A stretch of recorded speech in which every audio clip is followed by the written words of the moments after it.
Saro na naman na Bicolano ang nag-uli nin onra sa rehiyon. Siya ang 21 anyos na si Edward Imperial Valene, kampeon sa katatapos pa sa ng 2023 National Selection Tournament kan Philippine Table Tennis Federation o PTTF Men's Division na pigkondusir kan Pebrero 22, sundo 26 sa Puerto Princesa Sports Complex, Palawan. Tubong Buraguis, Legazpi City ang ina ni Valene, mantang taga-France man ang sa iyang ama. Istorya niya, 5 anyos kampuunan niya ang pagkawat ng table tennis, sundo sa nakahiligan niya na ang nasabing sport. I think many people doesn't really know how table tennis is, and it's a beautiful sport. I think everyone should try once at least.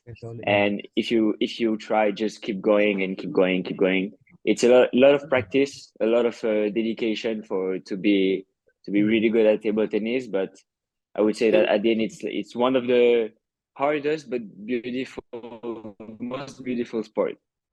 Huli sa hilig sa table tennis, dain na siya nagduwa-duwa pang magbalik kan maisiyan niya daa ang nasabing tournament. Ang ama ni Valene ang sa iyang nagsisilbing manager. Aminado ang Bicolano French athlete na bako madali ang inagihan niyang trainings para sa nasambit na kompetisyon. Katunayan, kada aldaw anong sundo 7 oras ang pigugugol niya sa pag-practice.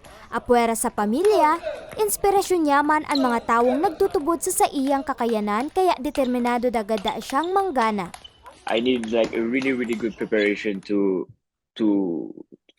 hope a good result for the tournament with all that conditions, the weather, how the process of the tournament, because there will be a lot of matches. So I did everything to be in the good conditions. Sa Mayo 5, sundo 17, gigibon sa Phnom Penh, Cambodia ang 32nd Southeast Asian Games Competition kung saan saro siya sa mga ipapadarang representante kan nasyon kaya hagad niya liwat ang suporta kan sa iyang mga kababayan. Beginning of May, there is the SEA Games in Cambodia from, I think for table tennis, it's from 8th to 19th of May.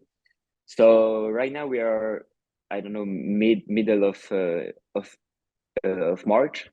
So I'm gonna practice in France until 20th of April, and then I will go to the Philippines to practice with the national team and everyone before to go to Cambodia. Sa presente, nasa France si Valene ngani ipadagos ang sa iyang pagklase. Pigsasabay niya man ang pagtraining ngani mas magi panghanda para sa maabot na SEA Games. Para sa mga baretang tatak Bicol, Merian Manalili, Bicol University Intern.